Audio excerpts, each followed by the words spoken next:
Hello students, welcome to channel of ID ground. मेरा नाम है शुभम गुप्ता और आप देख रहे हैं मेरे साथ biology class 12 series one short series, जिसमें आज हम कवर करने वाले हैं chapter number 11 biotechnology principle and processes. Okay, तो फर्स्ट ऑफ ऑल मैं इस चैप्टर की इम्पोर्टेंस आपको बता देता हूँ कि ये चैप्टर आपके लिए कितना इम्पोर्टेंट है। तो जो चैप्टर नंबर 11 है बायोटेक्नोलॉजी, इसमें आपको अगर मैं बात करूँ कॉम्पिटिटिव एग्जाम में, तो कॉम्पिटिटिव एग्जाम में इससे आपको 3 क्वेश्चन तो आएंगे ही आएंगे। 3 क्वेश्चन आपको देखने को मिलेंगे। साथ ही साथ अगर मैं बात करूँ थ्योरेटिकल, जो कि आपके बोर्ड एग्जाम के हैं, तो थ्योरेटिकल भी आपको क्वेश्चंस देखने को मिलेंगे। थ्योरेटिकल भी आपको 5 मार्क्स का या 10 मार्क्स का लॉन्ग क्वेश्चन इसमें से देखने को मिलेगा। तो चैप्टर काफी ज्यादा इम्पोर्टेंट है और मैं एक कहानी बता देता हूँ कि हम इस चैप्टर में क्या पढ़ने वाले हैं। तो देखो, हम इस चैप्टर में क्या पढ़ेंगे, किसी का भी जीन, क्या जीन, किसी भी का जीन। अब जीन क्या होता है? Gene it is a fragment of DNA. DNA का जो फ्रेगमेंट होता है ना, टुकड़ा, उसे हम कहते हैं जीन। अगर कोई बोले what is gene, it is the fragment of DNA. हम इस जीन को ट्रांसफर करेंगे किसी में भी, किसी ह्यूमन बीइंग में या किसी में भी ट्रांसफर करेंगे, उसे हम कहेंगे बायोटेक्नोलॉजी। मतलब यहाँ पर हम क्या कर रहे हैं, जीन का ट्रांसफर कर रहे हैं, जेनेटिक ट्रांसफर कर रहे हैं। और इस पूरे चैप्टर में आपको यही पढ़ना है। अब हम क्यों कर रहे हैं, कैसे कर रहे हैं, क्या क्या प्रोसेस होगी, करने से हमें क्या फायदे होंगे, क्या नुकसान होंगे, ये सब हम इस चैप्टर में पढ़ने वाले हैं। ठीक है, तो chapter number 11 biotechnology principle and process. होता है ना, किसी को पैसे दिए तो क्यों दिए, कितने दिए, वापस कैसे लेने हैं, देने वाले को भरोसे वाला है या फिर दूसरा वाला है। ठीक है, तो वो सब पढ़ते हैं, फिर हम डिटेल देखते हैं, फिर हम पैसे देते हैं। तो वैसे ही यहाँ पे मामला कि हम जीन ट्रांसफर कर रहे हैं, तो पहले सब चीज मेंटेन करेंगे, उसके बाद जीन ट्रांसफर करेंगे। अगर हमें जीन ट्रांसफर करना है तो सबसे पहले तो हमें सेल देखनी पड़ेगी, सेल को तोड़ना पड़ेगा, सेल के अंदर जाना पड़ेगा, वहां से कोई पर्टिकुलर जीन निकालना पड़ेगा, फिर उस जीन को किसी के साथ बाइंड करके दूसरी सेल में जिसमें हमें डालना है उसमें डालना पड़ेगा। तो काफी कॉम्प्लेक्स प्रोसेसेस है, पर मैं आपको इतनी इजी वे में बताऊंगा, इतनी इजी वे में कि आप बोलोगे यार क्या था इसमें, ऐसे ख्वाब आया कि तो क्या था। ठीक है, तो चलो स्टार्ट करते चैप्टर को। तो बायोटेक्नोलॉजी जो है, यहाँ पर आपको किसके साथ डील करना है, देखो मैंने पहली लाइन में आपको बता दिया कि बायोटेक में आपको किसके साथ डील करना है। ठीक है, तो biotechnology deals with technique of using living organism और enzyme from organism to product and processes useful human. ठीक है, यहाँ पे कुछ नहीं है। बायोटेक क्या है? बायो मतलब लाइफ। ठीक है, तो बायोटेक्नोलॉजी किससे डील करेगी? लिविंग ऑर्गेनिज्म से। मैंने आपको बोला ना कि हमें ही जीन ट्रांसफर करना है, तो लिविंग ऑर्गेनिज्म से डील करेगी। और कुछ एंजाइम्स होते हैं हमारे अंदर जो कि काफी हेल्पफुल होते हैं। ठीक है, तो एक एग्जांपल यहाँ पे दे रखा है कि microbe mediated process including making of bread, wine, curd. जैसे माइक्रोब्स क्या करते हैं, दूध को दही में बदल देते हैं, वाइन बनाने के काम आते हैं। ठीक है, वाइन बनाने का जो माइक्रोब है, मैंने आपको जब माइक्रोब्स इन ह्यूमन वेलफेयर पढ़ाया था, तब मैंने बताया था आपको, कौन सा था, कोई याद है किसी को? Baker's yeast, saccharomyces cerevisiae. ठीक है, और कर्ड बनाने के लिए था lactobacillus. Now in vitro fertilisation leading to test tube baby, ये सब मैं आपको बताने वाला हूं। देखो, दो तरह से फर्टिलाइजेशन होता है, आप सभी जानते हो। एक होता है इन विट्रो, ओके, एक होता है इन विवो। ओके, अब ये जो विट्रो होता है ये लेबोरेटरी में होता है। इन विट्रो जो है लेबोरेटरी वगैरह में हम करते हैं। और इन विवो, ऐसे अदर को, जो विवो का फोन है वो नेचुरल है, या नेचुरली जो भी हो रहा है ना उसे हम कहेंगे इन विवो। और जो भी हम लेबोरेटरी स्केल पे कर रहे हैं या लेबोरेटरी लेवल पे कर रहे हैं उसे हम कहेंगे इन विट्रो। देखो, लेबोरेटरी टी आ रहा है उसमें, इन विट्रो इसमें भी टी आ रहा है, मतलब लेबोरेटरी मतलब इन विट्रो, ऐसे याद रख लेना। synthesizing a gene and using it, developing vaccine and correction of defective gene। देखो, जैसे किसी में जीन की प्रॉब्लम है तो उस डिफेक्टिव जीन को हम रिप्लेस कर देंगे अच्छे जीन से। ठीक है, जीन ट्रांसफर कर दिया हमने, डिफेक्टिव जीन को हटा के अच्छा जीन जो है ट्रांसफर कर दिया। ठीक, या फिर हम क्या कर सकते हैं, वैक्सीन डेवलप कर सकते हैं। मान लो कोई एक बैक्टीरिया है, ठीक है, जैसे अगर मैं एग्जांपल दूं, जैसे अभी मैं एग्जांपल देता हूं कोरोना वायरस का। ठीक है, कोरोना वायरस का। अब आपको पता होगा कि ये वायरस जो है एनिमल को हार्म नहीं कर रहा था। ठीक है, एनिमल्स को हार्म नहीं कर रहा था। और ये जो है ह्यूमंस को हार्म कर रहा था और काफी लोग मरे भी हैं इससे। ठीक है, महामारी है ये। तो एनिमल्स को हार्म नहीं कर रहा था, तो एनिमल्स के जीन वगैरह हमने यूज करे और हमने खुद के लिए वैक्सीन बनाई। ठीक है, तो यही सब होता है यहाँ पर कि हाँ, जो सरवाइव कर रहा है उसको पकड़ो, उसका खून चेक करो, उसका डीएनए देखो कि इसमें से क्या खास बात है कि भाई ये सरवाइव कर पा रहा है, और जो उसमें खास बात दिख रही है उसको उठाओ और अपने अंदर ट्रांसफर करने की कोशिश करो। ठीक है, यही होती है बायोटेक्नोलॉजी। और ये कोई इजी स्टेप नहीं है, क्योंकि सब चीज मिलानी पड़ती है। यहाँ तक कि एक छोटी छोटी ब्लड ग्रुप से लेके हर चीज हमें मिलानी पड़ती है, क्योंकि अगर बिना मिलाए दे दिया तो कोरोना से तो बाद में, पहले आप बिना मिलाए से मर जाओगे। ठीक है, तो बायोटेक्नोलॉजी में सिंपली आपको मैंने माइंड मैप सेट कर दिया कि आपको जीन का ट्रांसफर करना है। इतनी बात क्लियर होती है आपको? अब देखो यहाँ पे नीचे लिखा है developing vaccine and correction of defective gene, हमने देख लिया। सिंथेसाइजिंग ए जीन हमने देख लिया। According to EFB, Europe federal, ठीक है, यहाँ पे जो बायोटेक्नोलॉजी है is the integration of natural science and organism. What is biotechnology? It is the integration of natural science and organism, cells, part, therefore and molecule analogue for product and services. यहाँ पे हमें products मिलेंगे, वही सब बातें यहाँ पे आपको घुमा घुमा के दे रखी है। तो आपको इजी लैंग्वेज में लिखना है तो आप ये बोल सकते हो, biotechnology is the integration of natural science and organism in which we prefer transfer of gene to treat gene defective person or to make a vaccine production or by to synthesizing a gene। तो इस तरह से आप examples वगैरह दे सकते हो जो मैंने आपको दी। चलते हैं नेक्स्ट स्लाइड पे। यहाँ पर है प्रिंसिपल ऑफ बायोटेक्नोलॉजी। तो देखो, जो मॉडर्न बायोटेक्नोलॉजी है हमारी, वो दो प्रिंसिपल बेस है। एक तो है जेनेटिक इंजीनियरिंग। जेनेटिक इंजीनियरिंग में मैंने आपको बताया जीन का ट्रांसफर करना। ठीक है, genetic engineering is the direct manipulation of an organism gene by the use of biotechnology which is used to change the genetic makeup of the cell. जैसे ये कोई हमारी सेल है, ठीक है, ये क्या है, हमारी सेल है। अब इस सेल का मेरे को जेनेटिक मेकअप चेंज करना है। जेनेटिक मेकअप का मतलब क्या है, यहाँ पे जेनेटिक अरेंजमेंट चेंज करना है, क्योंकि उस अरेंजमेंट से हमें प्रॉब्लम आ रही है। तो हमें उस अरेंजमेंट को चेंज करना है, तो मैं यहाँ पे जीन वीन डाल के अरेंजमेंट चेंज करूंगा। पर ये कहने को आसान है, पर ये होना बहुत मुश्किल है। ठीक है, the set of technology are used for the genetic makeup of the cell which include the transfer of gene। देखो यहाँ पे आ गया, which include the transfer of gene in the species boundary for the production of improved organism, most importantly calls clones and resulting in the gene cloning।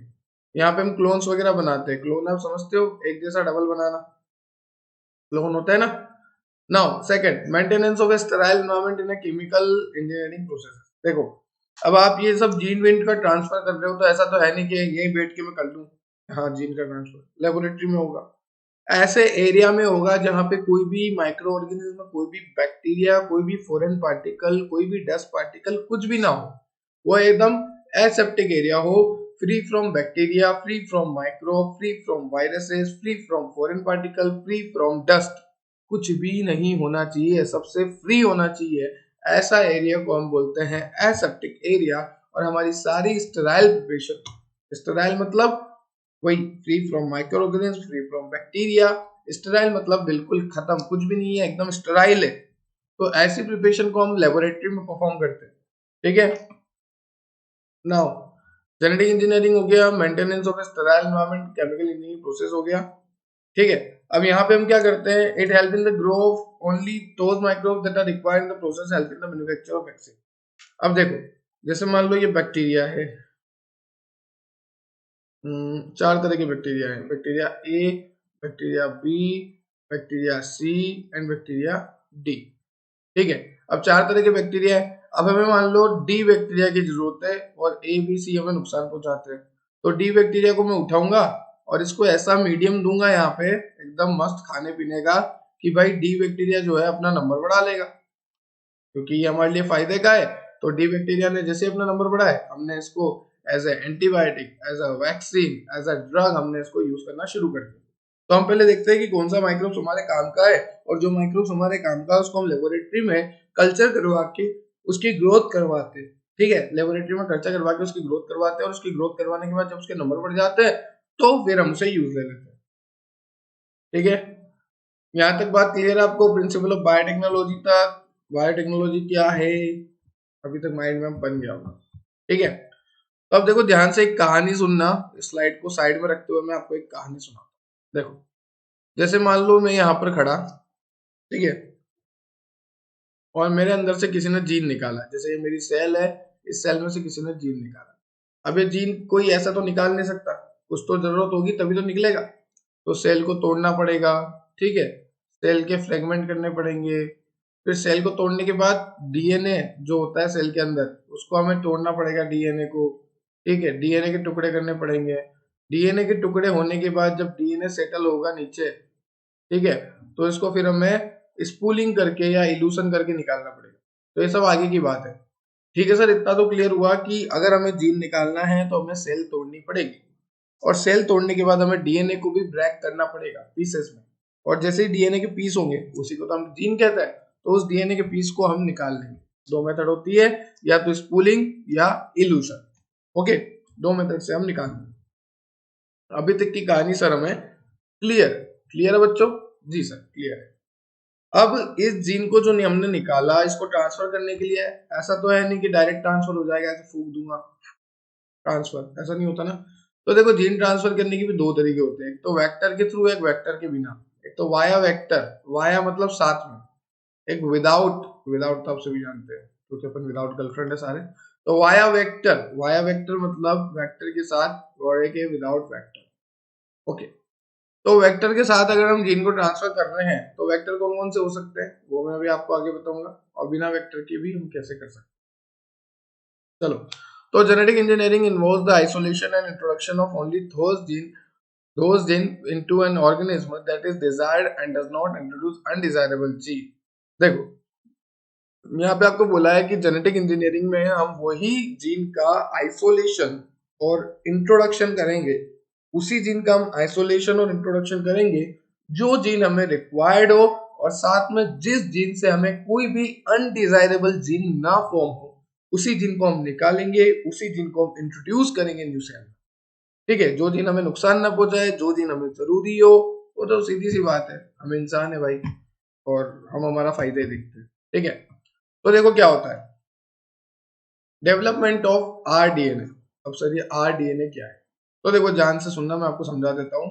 जो हमने gene निकाला था हमने, उस जीन को अगर मैं वेक्टर के साथ जोड़ दूं, वेक्टर का मतलब क्या होता है? कैरियर जो ले जाता है। ठीक है, जैसे ये जीन है, अब इस जीन को कोई ले जाने वाला है तो इसको हम क्या बोलेंगे? वेक्टर बोलेंगे। जैसे मैं स्टेशन उतरता हूँ तो मेरे को ओला वाला लेना आता है, ओला उबर, तो ओला वाले क्या हुए? वेक्टर हुए। उबर वाले क्या हुए? वेक्टर हुए। तो ये ओला उबर वेक्टर है, और मैं हूँ जीन जो खड़ा हूँ स्टेशन पे, और वो आके मेरे को ले जाते हैं। तो अब जैसे ही वेक्टर और जीन जुड़ते हैं, जीन क्या होता है? जो हमने निकाला। वेक्टर कौन होता है? जो उसे ले जाने वाला है। तो जैसे जीन और वेक्टर जुड़ते हैं, इसी स्ट्रक्चर को, ये जो फिजिक्स स्ट्रक्चर है, इसी स्ट्रक्चर को हम कहेंगे rDNA, recombinant DNA. So what is recombinant DNA? When desirable gene are added with the vector, or desirable gene are fused with the vector, then this structure is known as recombinant DNA। और इसका एक और नाम है chimeric DNA. इसको मैं पहले clear करता हूं। Recombinant DNA is also known as chimeric DNA। Chimeric, okay, CHIMERIC। Now second, cloning of the desired gene। Cloning मतलब हमें डिजायर्ड जीन के नंबर बढ़ाने। Okay, cloning of the desired gene. तो फर्स्ट ऑफ ऑल हमने क्या करा? Development of recombinant DNA, then cloning of desired gene, then transfer of the clone gene into a suitable host organism. सबसे पहले हमने gene को निकाला, वेक्टर के साथ जोड़ा, उसको बोला हमने आरडीएनए, फिर हमने उसके नंबर बढ़ाए, और नंबर बढ़ाने के बाद हमने उसे ट्रांसफर कर दिया होस्ट सेल में। होस्ट सेल क्या होती है? जैसे मैं हूं, मैंने में ट्रांसफर करना, तो मैं होस्ट कहलाऊंगा। ठीक है, तो होस्ट की सेल में, मतलब मेरी सेल में अगर मेरे को ट्रांसफर करना था तो मैं होस्ट कहलाऊंगा। ठीक है, तो अब देखते हैं कि जो हम जीन निकाल रहे हैं उस जीन में क्या क्या होना चाहिए। ओके, क्या क्या उस जीन में होना चाहिए, क्या क्या खास बात उसमें होनी चाहिए। तो देखो, gene must contain ORI, origin of replication. मतलब ये क्या होता है? जैसे हमें देखना पड़ेगा, सॉरी ये जीन के लिए नहीं, वेक्टर्स की property, characteristics of good vector. Vector में क्या क्या होना चाहिए? वेक्टर आप जानते हो ना, जो ले जाता है जीन को। तो वेक्टर में ORI साइड होनी चाहिए, the sequence of chromosome in the DNA that help in the initiation of relocation of DNA. The foreign DNA that is inserted into host organism need to be attached to the origin of relocation, and they result in the formation of multiple copies of the DNA. While if the foreign gene not attached to the origin of replication, then it may not be result in the multiplication of DNA. सीधी सी बात है. The sequence of chromosome in the DNA that help in the initiation of the relocation of DNA. जो sequence है ना chromosome की, वही जो है relocation of DNA में हेल्प करती है. अगर कोई फॉरेन डीएनए इंसर्ट करें हम होस्ट ऑर्गेनिज्म में, तो उसको अटैच होना पड़ेगा ओरिजिन ऑफ रीलोकेशन पे.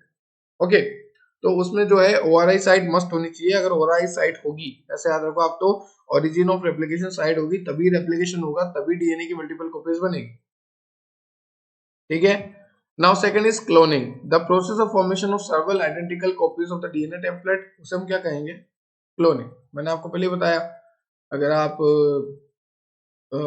परमेन देखते होंगे, परमेन एक कार्टून आता था पहले, बहुत सही कार्टून था, तो उसमें क्लोन बना देता था वो हैंड टू हैंड अपना. ठीक है, अगर उसको कहीं भी बाहर जाना हो, डेट वेट पे जाना हो गर्लफ्रेंड के साथ, ठीक है, और अगर उसको पढ़ाई नहीं करनी और उसको स्कूल नहीं जाना, तो वो स्कूल और पढ़ाई के लिए क्लोन बना के भेज देता था. ठीक है. Now plasmid and extra chromosomal circular DNA material that help in the replication of DNA. Plasmid क्या होता है? एक extra chromosomal circular DNA material है. क्या है? एक extra chromosomal circular DNA material plasmid होता है, जो कि हेल्प करता है DNA replication. They are used as a cloning vector and also help in the process of gene expression. ठीक है. Here a foreign gene is inserted into the plasmid which then multiply and result in the formation of several copies of the desired gene. कुछ नहीं है, desired gene बन रहा है, हर तरह से वही है. एंटीबायोटिक रेजिस्टेंट जीन, जो हमारा जीन है उसमें क्या होना चाहिए? एंटीबायोटिक रेजिस्टेंट जीन होना चाहिए, मतलब हमारे वेक्टर में. In the case of certain micro organism there are several gene that have to ability to grow when there is a specific antibiotic present while the gene provide a resistance against them, then genes are found to be located on the plasmid and used in the process of cloning and transformation. देखो सीधी सी बात है, अगर हमारे vector पे antibiotic resistant gene होगा ठीक है, तो उस केस में हमारे लिए अच्छी बात है, क्योंकि कोई भी फॉरेन पार्टिकल यहाँ आके अटैच नहीं हो सकता. एंटीबायोटिक के, एंटी का मतलब लाइफ, बायोटिक का मतलब, सॉरी, एंटी का मतलब अगेंस्ट, बायोटिक का मतलब लाइफ, तो अगेंस्ट द लाइफ है. ठीक है. नाउ अब देखो यहाँ पे एक बहुत अच्छी बात बता रखी है आपको रेस्ट्रिक्शन एंजाइम की. So what is restriction enzyme? देखो दो तरह से होते हैं, ध्यान से सुनना. एक होता है एंडोन्यूक्लियस, एक होता है एक्सोन्यूक्लियस, और एक होता है रेस्ट्रिक्शन एंडोन्यूक्लियस. ये जो आपको दे रखा है, ठीक है, तो ध्यान से सुनना यहाँ पे फर्क क्या है.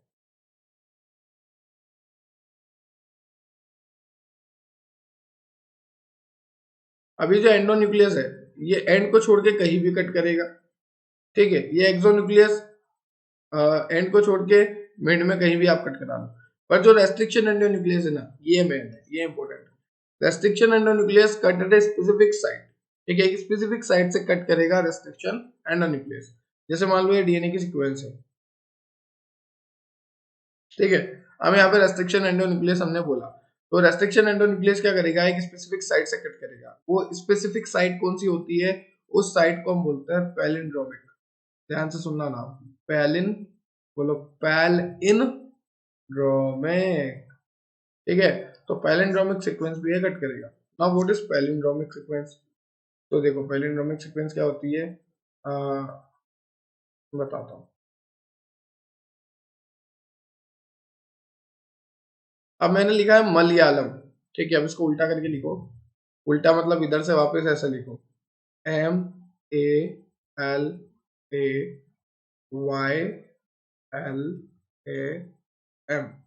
क्या ये मलयालम और ये मलयालम सेम है? बिल्कुल सेम है सर, वो का वही आ रहा है वापस रिपीट होके LYA.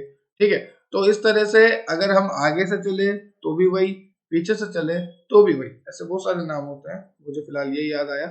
ठीक है, तो एक ऐसी सीक्वेंस जिसमें मैं आगे से चलूं तो भी वही, पीछे से चलूं तो भी वही.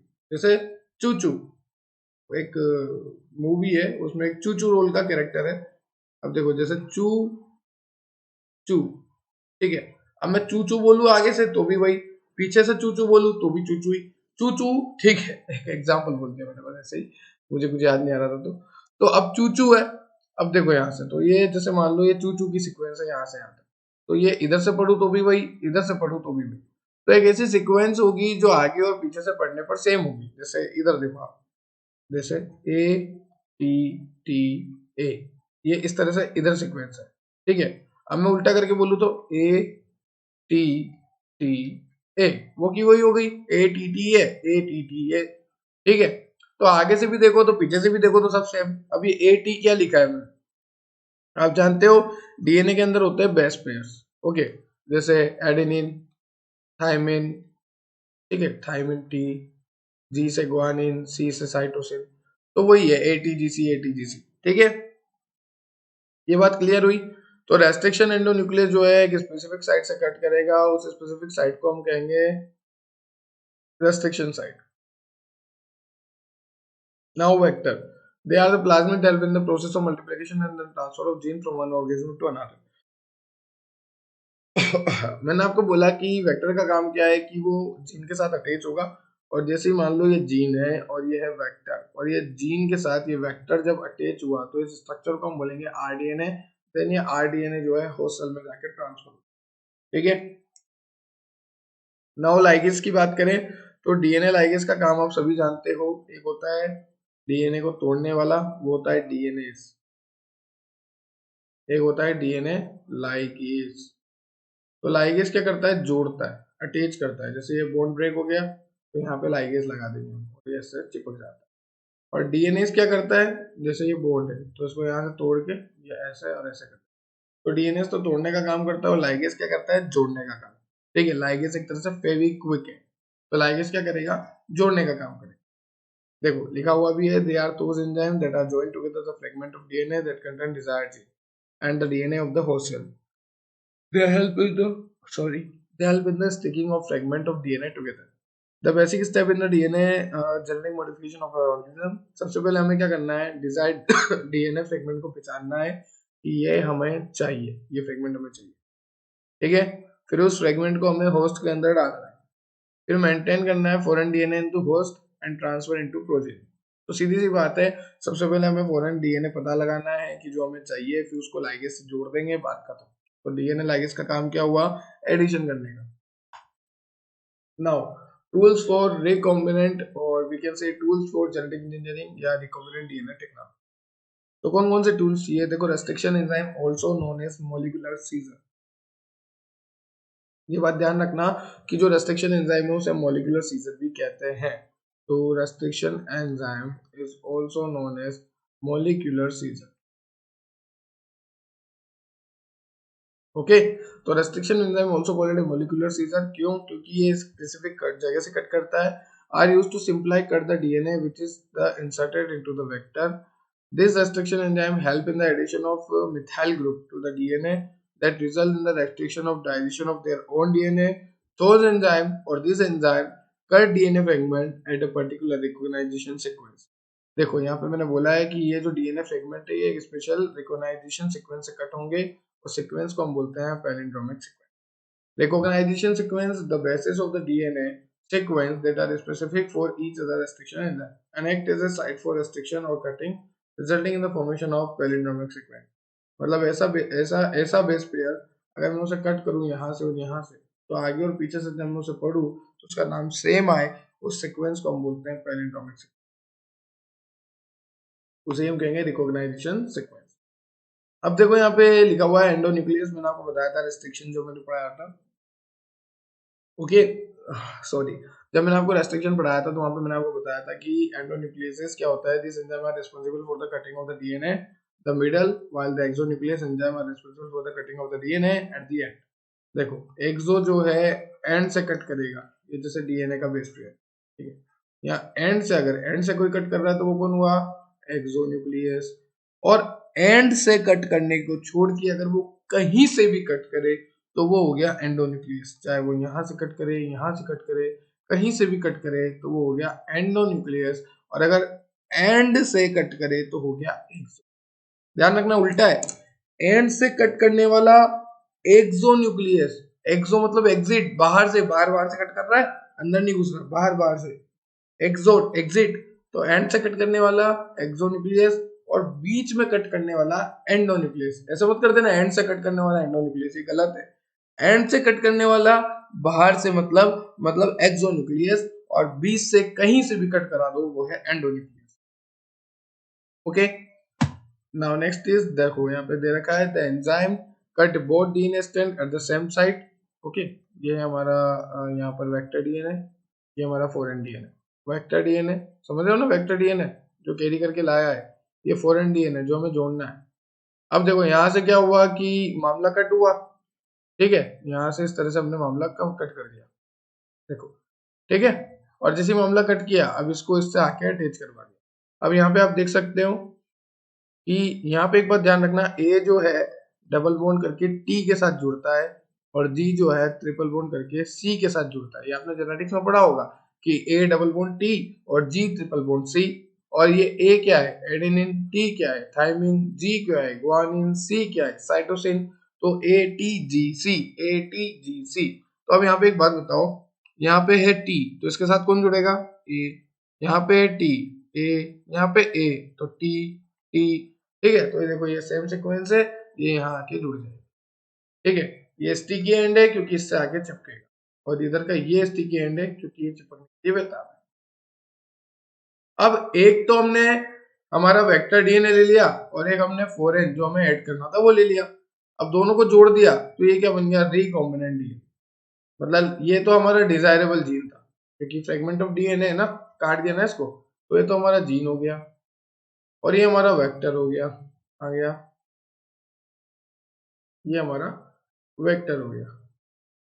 तो gene plus vector DNA is known as recombinant DNA, ये हो गया। नाउ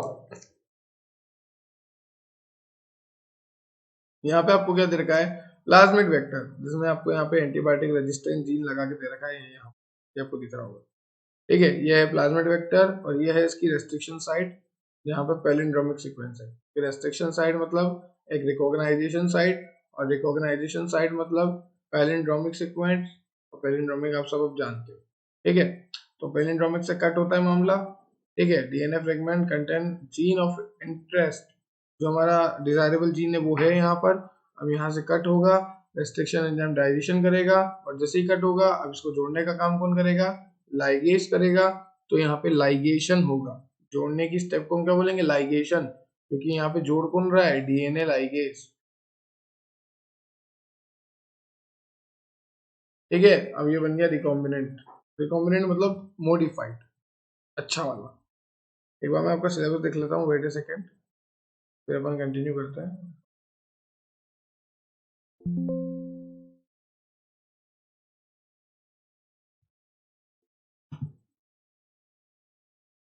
तो देखो इस स्लाइड में हमें क्या करना है, separation and isolation of DNA fragment. जैसे कि मैंने आपको बताया था कि हमें क्या करना है, डीएनए फ्रेगमेंट को सेपरेट करना है, देन उसका आइसोलेशन करना है।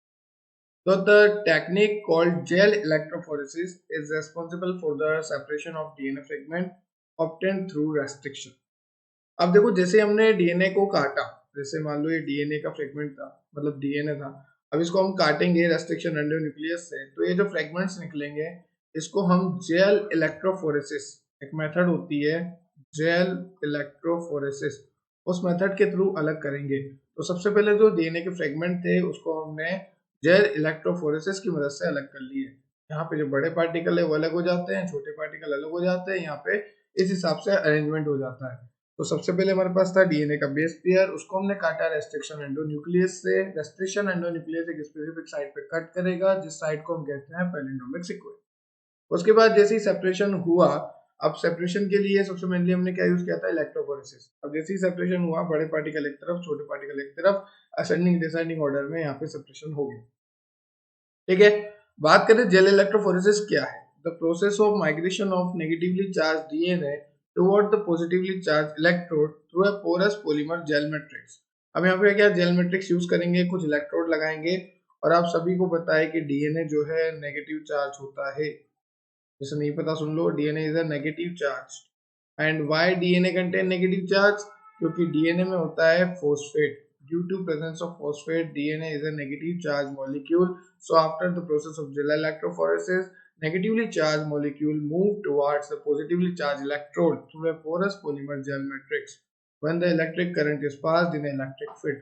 जब मैं इलेक्ट्रिक करंट पास करूंगा, जब मैं इलेक्ट्रिक फील्ड प्रोड्यूस करूंगा, तो डीएनए जो नेगेटिवली चार्ज मॉलिक्यूल है वो इलेक्ट्रोड की तरफ जाएंगे, इलेक्ट्रोड जो कि positively charge. The DNA fragment will then restart the move in the gel and will separate resolver based on their size as well as the pore size of the gel. The smaller the DNA fragment will able to cover the large distance, while the larger DNA fragment will cover a small distance. जो छोटा DNA fragment होगा वो large distance तक cover कर लेगा और जो small होगा वही cover कर पाएगा, जो large होगा वो cover नहीं कर पाएगा. ठीक है, large distance को. They commonly use gel matrix for the process of DNA electrophoresis is agarose which is obtained from seaweed. देखो agarose का solution हम यूज लेते हैं, आप बोल लो अगार या agarose, जो कि हमें सीवीड से मिलता है. सीवीड्स एक मेराइन सोर्स है जो कि पानी में है, मेरीन वाटर में. तो मेराइन सोर्स है सीवीड जिससे हमें agarose मिलता है जो कि यूज होता है जेल इलेक्ट्रोफोरेसिस में. तो आपको क्वेश्चन किस तरह से बनेंगे ध्यान से सुनो. फर्स्ट क्वेश्चन आपको बनेगा जेल इलेक्ट्रोफोरेसिस क्या है. ठीक है, दूसरा क्वेश्चन आपको बनेगा जेल इलेक्ट्रोफोरेसिस में जो जेल मैट्रिक्स यूज हुआ है उसको आप कहां से निकालते हो, सीवीड से. उसका नाम क्या है, एगेरोस. ओके, वहां पर होता क्या है, एक्चुअल में हम क्या करते हैं कि डीएनए जो नेगेटिवली चार्ज है उसको मूव कराते हैं टुवर्ड पॉजिटिव इलेक्ट्रोड. ये सब आपको कहानी बतानी है. ठीक है, now we move next slide. यहाँ पे आपको दे रखा है, देखो पावर सप्लाई दे रखी है, ये आपको बता रखा है, ये है एगेरोस जेल. ठीक है, यहाँ पर पावर सप्लाई हम कर रहे हैं और इलेक्ट्रोड वगैरह लगा रहे हैं. तो यहाँ पे देखो सेपरेशन हो गया. ये जो डीएनए के फ्रेगमेंट थे ये छोटे छोटे हैं, ठीक है, और ये बड़ा वाला है. ठीक है, यहाँ पे आपको बता रखा है. ठीक, ये आपका काम का नहीं है, इतना आपको नहीं डिटेल में जाना, इतना आप छोटा सा भी कर लोगे तो बहुत हो जाता है. ठीक है, now we move on next slide, that is visualization. To observe the DNA fragment they first need to be stained by a compound called ethidium bromide. अब हमें कुछ दिखेगा थोड़ी ना, जैसे मान लो अगर मैं जेल इलेक्ट्रोफोरेसिस भी करा रहा हूँ, यहाँ पर जेल इलेक्ट्रोफोरेसिस चल रही है और डीएनए के फ्रेगमेंट जो है सेपरेट हो. तब ऐसा तो है नहीं कि डीएनए मेरे को आंख से दिख जाएगा. एक बात बताओ, आपको सेल भी नहीं दिखती, सेल छोड़ो, सेल के अंदर का डीएनए नहीं दिखता. अब डीएनए को तोड़ के उसका फ्रेगमेंट कहाँ से दिखेगा. ठीक है, sorry for the disturbance. DNA को छोड़ के उसका फ्रेगमेंट कहां से दिखेगा, जब डीएनए सेल नहीं दिखती, डीएनए नहीं दिखता, तो डीएनए फ्रेगमेंट तो बहुत दूर की बात है. तो अब इस डीएनए फ्रेगमेंट को देखने के लिए हमें क्या करना पड़ेगा, इसको स्टेन कराना पड़ेगा. स्टेन का मतलब क्या होता है, ध्यान से सुनना. इस पे हम दाग धब्बे डालते हैं. ठीक है, स्टेन कराना पड़ेगा इथिडियम ब्रोमाइड से.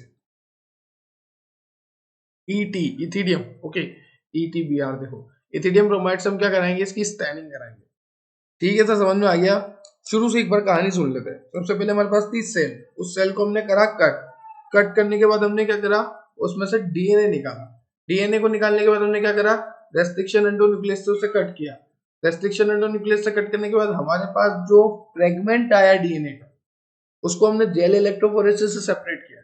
उसमें हमने क्या करा, एगेरोस का सॉल्यूशन लिया जो कि एथिडियम ब्रोमाइड से मिलता है, उसे हमने सेपरेट किया. प्लस जो इलेक्ट्रोड था, पॉजिटिव इलेक्ट्रोड, उसके पास जो है नेगेटिव डीएनए चार्ज पार्टिकल जाने लगे. ठीक है, स्मॉल पार्टिकल अलग, लार्ज पार्टिकल अलग. जो स्मॉल पार्टिकल था वो ज्यादा डिस्टेंस कवर कर रहा था और जो लार्ज पार्टिकल था वो कम ही कर पा रहा था. उसके बाद अब हमें उन्हें देखे कैसे, क्योंकि हमें डीएनए ही नहीं दिखता तो उसके फ्रेगमेंट तो दूर की बात है. तो अब हम उन्हें देखे कैसे, तो अब उनकी हम कराएंगे स्टेनिंग. स्टेनिंग में क्या होता है, हम उन पर दाग धब्बे डालते हैं और जैसे हम उन पर कलर वगैरह डालते हैं वो विजिबल हो जाते हैं. और वो दाग धब्बे कैसे डालते हैं, हम इथिडियम ब्रोमाइड के डालते हैं. तो स्टेनिंग कराएंगे हम डीएनए के फ्रेगमेंट की with the help of ethidium bromide. Okay, with the help of ethidium bromide. I hope you get it. समझ आ रही है आपको, with the help of ethidium bromide. Now since they cannot be observed directly and are exposed to the UV light, this will result in fluorescence of DNA. तो जब हम उन्हें UV light की presence में रखेंगे तो फ्लोरेसेंस वगैरह हो जाएगा. वही सारी बातें यहाँ पे आपको बता रखी है. ये रहा fluorescence of DNA. Okay, now evolution. अब हम डीएनए के फ्रेगमेंट को निकालेंगे. ठीक है सर, सबसे पहले सेल तोड़ी, डीएनए को तोड़ा, डीएनए के फ्रेगमेंट बनाए, जेल इलेक्ट्रोफोरेसिस से अलग किया इथिडियम ब्रोमाइड से, उसको हमने स्टेन किया. अब जाके हमें दिखे डीएनए के फ्रेगमेंट. अब निकाल लो. अब हम थक गए, अब निकाल लो, सांस ले लो. क्योंकि सर इतनी मेहनत का काम किया, अब निकाल लो इसको. ठीक है, तो अब निकालने के लिए हमें क्या करना पड़ेगा, the process of elution involved in the purification of the desired DNA fragment using various methods from the gel. ठीक है, एक होता है इल्यूशन, एक होता है स्पूलिंग. ठीक है, चलो. Now cloning vector. Vector is any DNA molecule that is responsible for the carry off desired gene. मैंने आपको बोला था कि वेक्टर का काम क्या है, डिजायर्ड जीन को ले जाना, कैरी करना. That need to be inserted into the host organism, for example plasmid. The plasmid is a extra chromosomal autonomously replicating genetic content. क्या है plasmid? Extra chromosomal autonomously replicating genetic content है that is present in the bacteria and is differentiate from the other chromosomal DNA. It helps in the transfer of desired gene into the host cell. Plasmid consists of a origin of replication. It is the site responsible for replication as soon as the gene of enters the host cell. वही सब बातें यहाँ पर सारी लिखी हुई है theory में, आप एक बार रीड आउट कर लेना. देखो, हमने देखा कैरेक्टरिस्टिक्स ऑफ गुड वेक्टर. एक तो उसमें ओरिजिन ऑफ रेप्लिकेशन साइट होनी चाहिए, ORI site. This help in the replication of fragment in the host cell and result in the making of copies. Now, selectable marker gene होना चाहिए, मतलब पहचान वाला होना चाहिए कि हाँ इसके साथ तो इसका ही जुड़ेगा, अलग से नहीं जुड़ेगा. There should be cloning site और restriction site होनी चाहिए. जैसे अगर मान लो ये सेल, ठीक है, ये मान लो एक सेल है, अब इसमें ये है क्लोनिंग साइट, तो हर क्लोनिंग के साथ एक रेस्ट्रिक्शन साइट होनी चाहिए. एक एंजाइम की एक ही रेस्ट्रिक्शन साइट होनी चाहिए. ठीक है, ऐसा नहीं है कि अलग अलग एंजाइम की अलग अलग रेस्ट्रिक्शन साइट है, पर्टिकुलर एंजाइम के लिए पर्टिकुलर रेस्ट्रिक्शन साइट होनी चाहिए. The result in the loss of antibiotic resistance in the recombinant plasmid. So recombinant can be selected from non-recombinant. अब देखो सीधी सी बात है यार, अब यहाँ पे क्या होगा, इस तरह से दोनों सेल, अब मेरे पास जीन है, अब इस जीन को मेरे को ट्रांसफर करना है, ये दो सेल है और इस जीन को मेरे को ट्रांसफर करना है. अब या तो ये जीन डायरेक्ट ट्रांसफर कर दूंगा, ठीक है, डायरेक्ट भी होता है. जैसे अगर मैं इस सेल को किसी सॉल्यूशन में रख दूं इथाइलिन ग्लाइकोल के, और इस जीन को भी मैं यहाँ डाल दूं, तो इस सेल में क्या होगा, पोर बनेगा और इस पोर से जीन जो है अंदर चल जाएगा. ये हो गया डायरेक्ट. ठीक है, इनडायरेक्ट क्या हो गया, वाया वेक्टर, किसी की मदद लेके. जैसे एक होता है एग्रोबैक्टीरियम ट्यूमिसिफेरस. क्या होता है एग्रोबैक्टीरियम? ये जो है डाइकोट प्लांट में डिजीज करता था पहले. देखो एक कहानी सुनो, मैं सुनाता हूँ अच्छे से बताता हूँ, ध्यान से सुनना. ये है डाइकोट प्लांट, ठीक है. अब इसमें एक बैक्टीरिया है एग्रोबैक्टीरियम ट्यूमिसिफेरस. बैक्टीरिया तो क्या बोलूँ उसको मैं, वेक्टर बोलूंगा, एग्रोबैक्टीरियम ट्यूमिसिफेरस. ठीक है, बैकग्राउंड नॉइस को इग्नोर करना. अब ये एग्रोबैक्टीरियम ट्यूमिसिफेरस जो है डाइकोट प्लांट में एक डिजीज करता था जिसको मैं बोलूंगा क्राउन गोल्ड डिजीज. ठीक है, तो एग्रोबैक्टीरियम ट्यूमिसिफेरस क्या करता था, क्राउन गोल्ड डिजीज करता था डाइकोट प्लांट में. अब मैंने इस बैक्टीरिया क्या करा, यहाँ पे मैंने इसको लेबोरेटरी में लिया. मैंने कहा यार ये बहुत दिक्कत दे रहा है, इसको लेबोरेटरी में लो, एग्रोबैक्टीरियम ट्यूमिसिफेरस. तो जब इस एग्रोबैक्टीरियम ट्यूमिसिफेरस को मैंने लेबोरेटरी में लिया, तो उसका मैंने क्या करा, इसकी जो दिक्कत वाली साइट थी, जैसे मान लो ये कोई साइट है, ये वाली जो साइट है ये दिक्कत दे रही थी, तो इसको हटा दी और एक नॉर्मल मैंने इसको बना दिया. ठीक है, और मैंने इसको लेबोरेटरी में नॉर्मल बना के साथ में अपना एक डिजायर्ड जीन ऐड कर दिया. ठीक है, एग्रोबैक्टीरियम अब हमारे लिए फायदे का काम करेगा क्योंकि मैंने इसकी गलत साइड हटा दी और इस पे एक फायदे वाला जीन ऐड कर दिया, और ये फायदा वाला जीन जो है अब मैं डाइकोट प्लांट में ट्रांसफर कर सकता हूँ. तो इस तरह से होता है मामला सबसेट. ठीक है, नाउ यहाँ पे आपको दे रखे हैं insertional inactivation, the process of introduction of the desired gene in the coding region of DNA that results in insertional inactivation. Vectors that clone gene in plant. देखो आ गया, bacteria and viruses have to known transfer genes into plant and animal. For example, Agrobacterium tumefiferus is a pathogen infecting dicot plant that transfer tDNA which transform normal plant into tumors. देखो crown gold disease वाली बात आ गई. ठीक है, agrobacterium ट्यूमिफेरस की, फिर मैंने आपको जो बताया सारी कहानी यहाँ पे आपको लिखनी है ये सब. हाँ जी बिल्कुल. अब देखो आप कैसे कैसे ट्रांसफर कर सकते हो. सबसे पहला तो मैंने आपको बताया था कि आप जो है micro injection method involve in the injecting the recombinant DNA directly in the nucleus of animal cell. जैसे ये हमारी सेल है, ठीक है, इस सेल में आप सीधा इंजेक्शन के थ्रू जो है, माइक्रो इंजेक्शन एक मेथड होती है, उसके थ्रू आप जीन को डाल सकते हो। एक होती है gun method, gene gun method. Gene gun method में क्या करते हैं, हैवी मेटल्स लेते हैं, हैवी मेटल्स को हम क्या कराते हैं, प्लांट पे बम्बार्ड कराते हैं, प्लांट दम दम दम दम दम, और जीन ट्रांसफर करवाते हैं, ठीक है। अब आप बोलोगे सर माइक्रो इंजेक्शन मेथड हमें समझ में आ गई कि हम जो है डायरेक्टली जीन को इंट्रोड्यूस करा देते हैं हमारी सेल में, ह्यूमंस में। सर प्लांट में भी डायरेक्ट इंट्रोड्यूस करा दो ना, क्यों प्लांट में बम्बार्डिंग करा रहे हो आप? तो प्लांट में बम्बार्डिंग हम इसलिए करा रहे हैं क्योंकि प्लांट में होती है सेल वॉल, और सेल वॉल होती है हार्ड। अगर आप माइक्रो इंजेक्शन मेथड लगाओगे ना, तो इंजेक्शन भी जाएगा, माइक्रो भी जाएगा, सब चल जाएगा, क्योंकि सेल वॉल हार्ड, रिजिड और कॉम्प्लेक्स स्ट्रक्चर होती है, वो नहीं टूटती। अपन तो सेल मेम्ब्रेन है, ये देखो सेल मेम्ब्रेन, तुम क्या हो, सेल मेम्ब्रेन हो। प्लांट को हाथ लगा के देखो, ऐसे ऐसे हो जाएगा क्या? मेरे बाबू के गाल बड़े सॉफ्ट है, अबे वो गाल नहीं है, सेल मेम्ब्रेन है, धीरे खींच, सेल डैमेज हो जाएगी हमारी, ठीक है। तो वो सब है यहाँ पे। ये बैकग्राउंड नॉइज वाला भी ज्यादा परेशान हो रहा है मुझे, ऐसा लगा, इसको बेचना जरूरी है। चलो डिसाम पैथोजन, डिसाम पैथोजन अभी मैंने एग्जांपल दिया ना आपको, जैसे एग्रोबैक्टीरियम टिमिसी वगैरह से। अब वो जो है क्राउन गोल्ड डिजीज करता था डाइकोट प्लांट में, अब हमने क्या करा, उसका जो खराब साइड था उसको हटा के हमने हमारा डिजायर्ड जीन ऐड कर दिया, अब वो हमें फायदा करता है। तो कहानी पलट गई पूरी।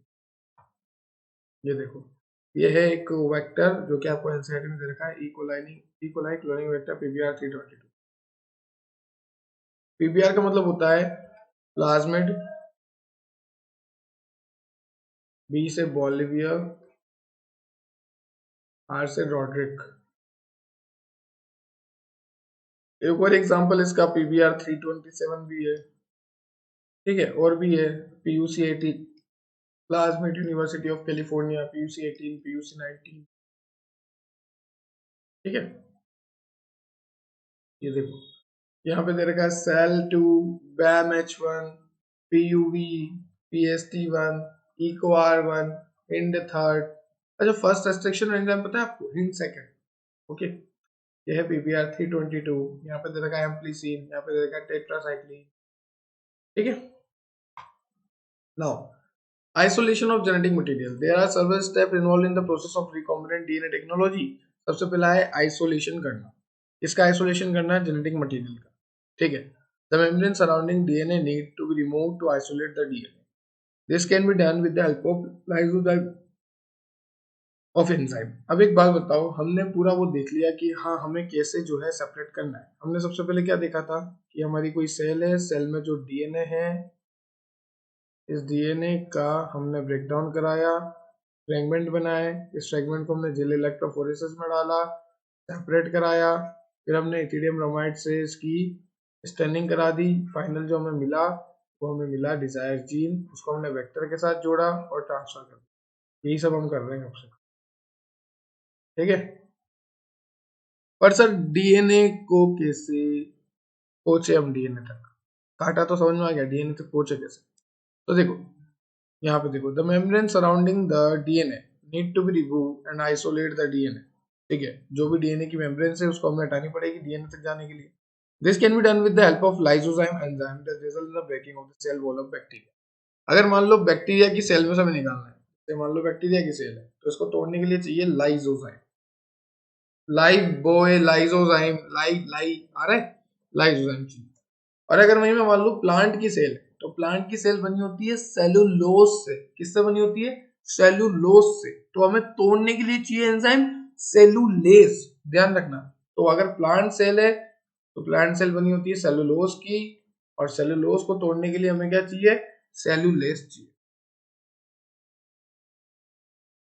वैसे ही फंजाई की अगर सेल है, मान लो फंजाई से को कुछ निकालना है, फंजाई की सेल है, तो फंजाई की सेल काय की बनी होती है? फंजाई की सेल बनी होती है काइटिन की, ओके। और एंजाइम कौन सा लगेगा फिर यहाँ पे? यहाँ पे लगेगा काइटिनेज, ओके। तो different type of cell, different type of enzyme which are used to cut, which are used to break down, okay. Now here is the amplification of DNA, मतलब हम जीन का नंबर कैसे बढ़ा रहे हैं, ठीक है, जीन का डीएनए का जो हमारा डिजायर है उसका नंबर कैसे बढ़ाएंगे। तो एक टेक्निक थी जो कि दी थी कैरी मुलिस ने, ओके, इन्होंने बताया था पीसीआर के बारे में, पॉलीमराइज चेन रिएक्शन, ठीक है, यहाँ पर हम एक बैक्टीरिया यूज लेते हैं जिसका नाम है थर्मस एक्वेटिकस। सर यही बैक्टीरिया क्यों, और कोई नहीं मिला क्या? क्योंकि बिकॉज थर्मस एक्वेटिकस जो है ये आपको हाई टेम्परेचर से बचाता है, मतलब हाई टेम्परेचर पे खराब नहीं होता, ठीक है। नाउ यहाँ पे आप देख सकते हैं, यहाँ पे देखो 3 स्टेप में होता है, ठीक है। एक तो होता है फिर सबसे पहले तो प्राइमर बनेगा, फॉर्मेशन ऑफ प्राइमर, ओके, मतलब यहाँ पे क्या होगा, ब्रेकिंग होगी। सबसे पहले तो ब्रेकिंग आपको दे रखी है, देखो सबसे पहले क्या हुआ, रीजन टू बी एम्पलीफाइड, ये है पैलिंड्रोमिक सीक्वेंस, इसको कट कर दो, ये कर दिया सर, ठीक है, ये हमने कट कर दिया, गायब भी कर दिया सर। अब इसका 5 प्राइम टू 3 प्राइम ये बचा, ठीक, और इसका ये कोई अलग से आया, ये है 5 प्राइम टू 3 प्राइम अलग, ठीक। अब यहाँ पे हमने क्या करा, डीएनए पॉलीमरेज डाला, टेक पॉलीमरेज, मैंने बोला ना थर्मस एक्वेटिकस पॉलीमरेज तो यहाँ पे क्या बना, यहाँ पे देखो, ये सबसे पहला था डीनेचुरेशन, ठीक है। अब ये जो है यहाँ पे जो प्रोसेस होगी ये होगी एनिलिंग, तो हम बोलेंगे एनिलिंग, और ये है एक्सटेंशन। अब यहाँ पे क्या होगा, एक्सटेंशन, एक्सटेंशन होके वापस पूरा बन जाएगा। तो एनिलिंग में देखो सबसे पहले डीनेचुरेशन में 94 डिग्री रिक्वायर्ड है सेल्सियस, इसमें 54 डिग्री रिक्वायर्ड है सेल्सियस, और इसमें 72, ठीक है। तो डीनेचुरेशन, एनिलिंग, एक्सटेंशन 3 स्टेप होती है। डीनेचुरेशन में हम कट करते हैं, एनिलिंग में हम क्या करते हैं, प्राइमर्स को ऐड करते हैं, अटैचमेंट ऑफ डीएनए प्राइमर, और एक्सटेंशन में क्या होता है कि हाँ वो अटैचमेंट हुआ वो लंबा होके अलग अलग बन जाए, ठीक है। एम्पलीफाइड 1 बिलियन टाइम, बाप रे बाप 1 बिलियन टाइम बढ़ चुका है। नाउ अब हम पढ़ेंगे बायो रिएक्टर्स के बारे में। बायो रिएक्टर्स का क्या काम है, ध्यान से सुनो। Bioreactors are the large vessels that are used to produce large quantities of recombinant protein. Bioreactor नाम से पता लग रहा है कि यहाँ कुछ ऐसे खतरनाक रिएक्टर होंगे जो कि नंबर बढ़ा दे। मान लो कोई रिएक्टर है, ठीक है, यहाँ पे मैं कुछ भी डाल रहा हूँ, ठीक है, तो अपने नंबर बढ़ा लेगा। जैसे मान लो मैंने यहाँ कोई डिजायर डाला, तो डिजायर डल के अब क्या हो गया, इसके नंबर बढ़ गए बहुत सारे, ठीक है। तो बायोरिएक्टर का काम ही है, bioreactor are the large vessel that are used to produce large quantities of recombinant protein to achieve the desired product. The optimal growth condition, जैसे हम फेवरेबल टेम्परेचर देते हैं, फेवरेबल पीएच देते हैं, फेवरेबल सबस्ट्रेट देते हैं, favourable salt, favourable vitamin, sufficient amount of oxygen हम उसे देंगे, सब कुछ हम प्रोवाइड करेंगे बायोरिएक्टर में। नाम से पता लग रहा बायोरिएक्टर, लाइफ वाला रिएक्टर, लाइफ ओरिजिनेट करवाने वाला रिएक्टर। तो यहाँ पे हम क्या करेंगे, सारी चीजें देंगे, salt, vitamin, oxygen, substrate, pH, temperature, सब कुछ देंगे, और उसके बाद हम देखेंगे कि हम किस तरह से ग्रो करवा रहे हैं बैक्टीरिया। सारा फेवरेबल इन्वायरमेंट हमें देना है उसे। Now basic part of bioreactor, इसमें क्या क्या होता है, देखो बायोरिएक्टर्स में आपको एजिटेटर मिलेगा, एक ऑक्सीजन कंट्रोल सिस्टम, एक फोम कंट्रोल सिस्टम ताकि झाग ना बन जाए, ऑक्सीजन का लेवल मेंटेन रहे, टेम्परेचर कंट्रोल ताकि टेम्परेचर बढ़ ना जाए, पीएच कंट्रोल, पीएच भी मेंटेन रखनी पड़ती है, सैंपलिंग पोर्ट, एक अंदर डालने के लिए इनलेट, एक बाहर निकलने के लिए आउटलेट, ठीक है। Now, ये है stirring type bioreactor. The stirrer type bioreactor consists of a stirrer that are having a curved base and function the better mixing of the content. अब देखो नाम से पता लग रहा है स्टीरर, ठीक है, ऐसा स्टीरर, ये ऐसे मिक्सिंग, क्या काम है, मिक्सिंग है। नीचे का देखो क्या कर रहा है, मिक्सिंग कर रहा है इस तरह, ये मिक्सिंग का काम है। It also improve the addition of the medium, addition मतलब oxygen availability, okay. So the stirred type of bioreactor consists of a stirrer that having a curved base. तो इसका curved base है and function the better mixing of the content. Okay. Now ये है हमारा reaction tank, यहाँ से हम air inlet करते हैं, यहाँ से ये फीडिंग पंप है, ये एजिटेशन सिस्टम है, ये सिस्टम को मॉनिटर करते हैं, ये सेंस प्रोब है यहाँ पर जो कि मॉनिटरिंग में हम देखते हैं, ये थर्मल जैकेट है टेम्परेचर वगैरह मेंटेन करने के लिए, ये बाहर निकालने के लिए एफिलेंट है, ये सबमर्ज्ड एरेटर है, ठीक है, ये बबल्स जो यहाँ से फॉर्म हो रहे हैं। आपको नेमिंग याद रखनी है, कभी भी आपको कॉम्पिटिटिव एग्जाम में डायग्राम देके नेमिंग पूछ सकते हैं। जैसे थर्मल जैकेट के ऊपर लिख देंगे ए, बताओ ए क्या है, बी क्या है, डी क्या है, सी क्या है, फिर आपको जाना। Next sparger is downstream and then आपका चैप्टर खत्म होने वाला है। तो sparger is a type bioreactor, in this sparger type bioreactor the air is bubble that is generated from the base of bioreactor which results in the mixing of as well as aeration and contact। कुछ भी नहीं है, जो diagram है आपको simply याद रखना है, इस टाइप रिएक्टर को नहीं पूछता। Now downstream process. अब एक बात बताओ, जब हमने सेल तोड़ी, जैसे अगर फंजाई की सेल है तो काइटिन से तोड़ी, प्लांट की सेल है तो सेलुलोज से तोड़ी, एनिमल की सेल है तो किसी और चीज से तोड़ी, कैसे भी करके, बैक्टीरिया की सेल है तो लाइसोजाइम से तोड़ी, कैसे भी हमने तोड़ के सेल के अंदर घुसे। सेल के अंदर घुसने के बाद हम डीएनए के पास गए, डीएनए के हमने क्या करा, कट कराया, या तो एंडोन्यूक्लियस से कराया मतलब बीच में से कहीं भी, या एक्सोन्यूक्लियस से मतलब एग्जिट साइड से, या एक स्पेसिफिक साइड से जिसको हम बोलते हैं रेस्ट्रिक्शन एंडोन्यूक्लियस, जो कि पैलिंड्रोमिक सीक्वेंस। मान लो मैंने रेस्ट्रिक्शन न्यूक्लियस से कट करवा के उस सीक्वेंस को अलग लिख दिया, आप उसमें मैं बोलूंगा डिजायर्ड जीन। ठीक है, अब उस डिजायर्ड जीन के साथ आके वेक्टर जुड़ेगा, और वेक्टर प्लस डिजायर्ड जीन दोनों को मिला के मैंने बोल दिया रिकॉम्बिनेंट डीएनए। ठीक है, अब ये रिकॉम्बिनेंट डीएनए में ट्रांसफर करूंगा होस्ट सेल में, और उससे पहले जो मैंने डिजायर्ड जीन बनाया उसको मैं सेपरेट कैसे करूंगा, जो भी मैंने डिजायर्ड जीन निकाला उसको सेपरेट करने के लिए एक मेथड होता है जिसको हम बोलते हैं जेल इलेक्ट्रोफोरेसिस। उस मेथड में क्या होता है, जो बड़े पार्टिकल है वो अलग और कम डिस्टेंस कवर करेंगे, जो स्मॉल पार्टिकल है वो ज्यादा और ज्यादा डिस्टेंस कवर। ठीक है, उसके बाद उसमें सॉल्यूशन कौन सा यूज होता है, एगरोस का सॉल्यूशन, जो कि मिलता है हमें सीवीड से। उसके बाद जब हमने डीएनए के फ्रेगमेंट को सेपरेट कर लिया, अब मुझे कुछ दिख तो रहा नहीं, तो मुझे देखने के लिए क्या करना पड़ेगा, उसकी स्टेनिंग, ऐसे दांत दबे डालने पड़ेंगे इथिडियम ब्रोमाइड के। जैसे मैं उसे स्टेनिंग करूंगा, यूवी लाइट में रखूंगा, मुझे विजिबल हो जाएगा, और जैसे विजिबल हो जाएगा उसके बाद मैं क्या करूंगा, उसके बाद मैं करूंगा उसकी क्लोनिंग, फिर उसका ट्रांसफर दो तरह से होता है, एक तो वेक्टर के थ्रू, एक बिना वेक्टर के। बिना वेक्टर के मैंने आपको एग्जांपल बता दिया था, जैसे सॉल्यूशन में डाल दो तो अपने आप ट्रांसफर हो जाता है। और अगर मैं वेक्टर के थ्रू बताऊं तो वेक्टर है एग्रोबैक्टीरियम ट्यूमिसिफेरस। ये बैक्टीरिया इतना हरामी था कि ये क्राउन कोल्ड डिजीज करता था डाइकोट प्लांट में, पर हमने इसकी जो मेन जो घातक साइट थी वो हटा के हमने डिजायरेबल जीन डाल दिया। अब ये हो गया इंसर्शनल इनएक्टिवेशन, बापरे का इनएक्टिवेशन हो गया बेचारे का, और अब हम इसे डायरेक्टली ट्रांसफर कर। अब जैसे हमने ट्रांसफर किया, अब हम क्या करेंगे, उसकी देखरेख, और हमें मिलेगा हमारा प्रोडक्ट। तो वो प्रोडक्ट जो हमें मिला, अब उसका हम क्या करेंगे, डाउन स्ट्रीम प्रोसेसिंग। तो ये है डाउन स्ट्रीम प्रोसेसिंग। देखो क्या करेंगे अब, वो देखो downstream processing before the protein is labelled as a final product. अब जो हमारा जैसे एंटीबायोटिक हमने बनाई,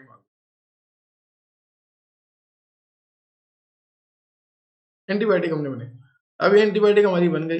अब इसको मैं लेबल करूंगा, आपने देखा होगा ना कोई भी सिरप आप लेने जाते हो तो उस पर लेबलिंग रहती है, सब तरफ नाम वाम लिखे रहते हैं, उसकी एक्सपायरी डेट लिखी रहती है। तो जब मैं इसे लेबल करूंगा, इस पर कवर वगैरह लगाऊंगा, उससे पहले एक प्रोसेस होती है जिसको हम बोलते हैं डाउनस्ट्रीम प्रोसेस, जिसमें हम फाइनल टाइम चेक करते हैं, सेपरेट करके उसका प्यूरिफिकेशन करते हैं, फॉर्मुलेशन विद सुटेबल प्रिजर्वेटिव। अब मैं इसमें प्रिजर्वेटिव भी डालूंगा। प्रिजर्वेटिव क्या होते हैं, खराब होने से बचाए।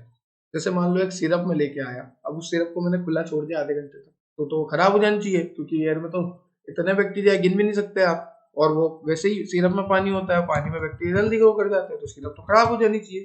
पर फिर भी शराब खराब नहीं होती 2 साल तक, ऐसा क्यों, क्योंकि हम उसमें डाल देते हैं प्रिजर्वेटिव। प्रिजर्वेटिव क्या करता है, खराब होने से बचाता है। फिर हम उसे कुछ क्लिनिकल ट्रायल के लिए भेजते हैं, उसकी एफिकेसी की क्षमता पता करते हैं, उसकी सेफ्टी पता करते हैं कि हमारे लिए सेफ है कि नहीं, फिर उसका क्वालिटी कंट्रोल टेस्ट करते हैं, क्या इसकी क्वालिटी क्या है। ठीक है, उसके बाद हम फाइनल प्रोडक्ट मार्केट में भेजते हैं। और कभी कभी क्या होता है, तो भी प्रोडक्ट एक्सपायर हो जाता है, तो भी लापरवाही की वजह से तो भी गलत प्रोडक्ट चला जाता है मार्केट में। आई होप आपको पूरा चैप्टर क्लियर हो गया होगा, कुछ भी नहीं किया, बस जीन निकाला और ट्रांसफर किया, ये पूरे चैप्टर है। ठीक है, मिलते हैं बहुत जल्द नेक्स्ट वीडियो में नेक्स्ट चैप्टर के साथ। तब तक के लिए goodbye, take care, tata, thank you. और बने रहिए, जुड़े रहिए एजुग्रोन के साथ, बने रहिए, जुड़े रहिए शुभम गुप्ता के साथ। For more lecture visit my playlist and for more check my Telegram और visit our website. Thank you so much, have a nice day.